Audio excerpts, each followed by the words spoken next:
Hi you guys, this is Wallington Filming, Painting, Decorating, Trade Secrets, and today I'm going to show you tools of the trade. Okay, this is like if you do a lot of new work, or even if you do private work, this is a lot of the tools that you can see here is what you're going to need on a day-to-day basis. Okay, so what we're going to do now is just give you a close-up on all the tools that you're going to need. Even if you're starting up in the trade, a lot of these tools you'll need to get before you start. Okay, and this is all stuff I use on a day-to-day basis. So I'm going to give you a close-up now and show you what I use every day of the week. Okay.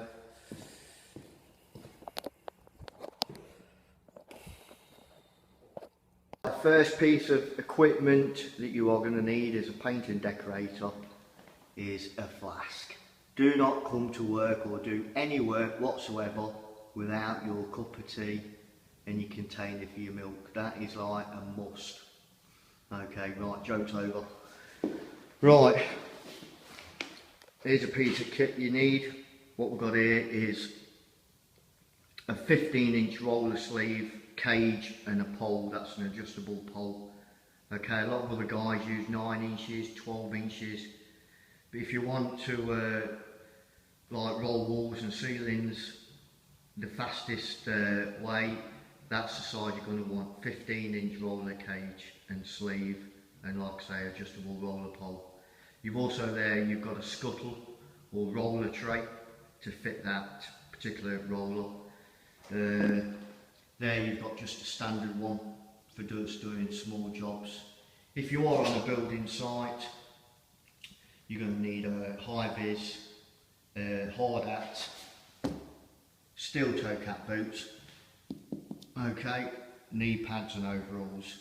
You won't get on site, on a building site, without those three there in front of you, okay. What we've also got your standard hop-up, like a little bench. That's what we use for cutting in ceiling lines. There's a few cheap brushes there, a little fitch in the middle. You're going to need a bag of easy fill, that's what the plasterers use for filling up, etc. Box of tubes, which is your cork. As you can see, there's your corking gun. All this stuff can be all this stuff you can get from like a Dulux centre or DIY place. Just note that type of gun. This is the type of gun you want.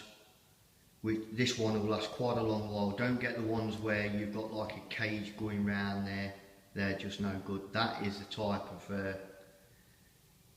corking gun you need, okay? Right, what else we got? Just your standard bucket. Any bucket will do. Any empty paint tub or anything for mixing your filler. Got a multitude of brushes there. Just in an empty Aki container. Normally just like put your brushes in there and fill it halfway with water, so you don't have to keep washing them out for every job. Bit of terps. You've got your small roller there. That's just your normal small rad roller for touching up walls, getting behind stairs, etc. Okay, we've got a little scuttle there which I use for tipping my gloss in and rolling stairs, etc. Also got there the long roller for the rad roller. Okay, just swap your sleeves over. Yeah. Got a normal, just any brush. That's a 3-inch brush I use for dusting off. Scraper. Stanley knife. This is like a really good piece of equipment. This is called I think it's called a Scarson blade. You can actually take them blades off, put new blades on. Fantastic bit of kit. Quite dear though, they are quite expensive for what they are. Okay, we've got a wall scraper.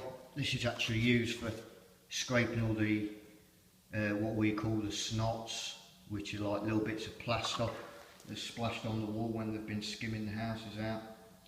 Filling knives, There's an 1.5" one, I think it is. You also get the bigger ones.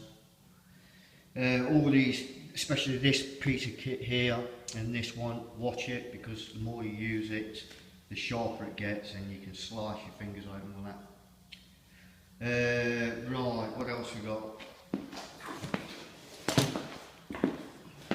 We've also got a brush mate, which is, this is actually one of the first ones they brought out. That you can't actually get these no more.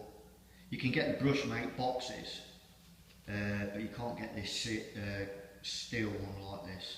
They've actually put, like, I think they've altered them so they're cheaper to buy. You've actually got like a red plastic thing at the bottom and a red plastic lid, and they're really not much cop now. They're not very good at all, because what happens when you put the stuff in the brush box to keep your brushes soft, it starts warping the bottom and the lid, the plastic lids, and what happens is your vapours start getting out through the gaps.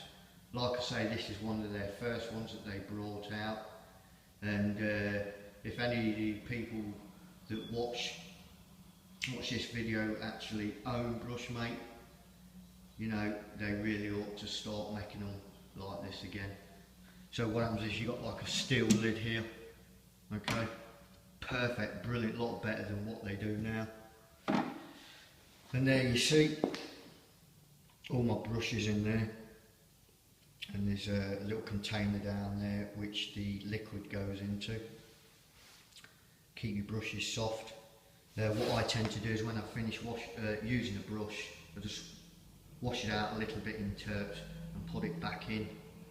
That'll definitely keep it soft. Sometimes if you're using your undercoat and gloss brushes all day and you put them back in the box, especially undercoat, they can start to harden off after a few days, even though you've got the liquid in. Okay, so that's the brush box. Quite expensive as well for what they are, but you won't get one with this steel lid on it now unless you buy one second hand from somewhere. Then you're going to want a kit bag for all your kit. This is just where I keep all my kit. Sandpaper in there, sanding pads, etc. Okay. What else? I've also got a multitude of brushes here. These are actually Pure Bristle Hamilton Perfection brushes. Now these are the best brushes. Well, I find these are the best brushes to use. They are Pure Bristle, as it says there. As you can see, ideal brushes. They are expensive. The more you use them, the more they wear down. But when they start wearing down, use them for cutting in. Okay, so you've got 3" there. In my early days, I used to use a 4" Hamilton Perfection for cutting in and just doing your basic emulsion in a property. Okay, I don't really use these much now, just use the 3". And then you've just got a cheap set here. I paid about £10 for this, and a 3" brush which was in the side. And you can actually cut in straight away with these. Not bad brushes, but they do wear down quite quick. And a lot of people like to buy what's called Purdy brushes, synthetic brushes, but I'm a bit old school, I still use the Pure Bristles. And that's roughly about all you need to become a painter if you're looking for kit. But I would stress on getting that 15" roller, sleeve and cage. Anyway, that's all the kit you should need. And this is all, like I say, it's all used on a day-to-day basis, and this is my setup, what I normally do before I start work in a property. Right then, so Wallington Filming, painting and decorating, trade secrets. Thanks for watching. Don't forget to give us a thumbs up, and don't forget to subscribe. Always got new videos coming out, and leave a comment if you would. Thanks for watching.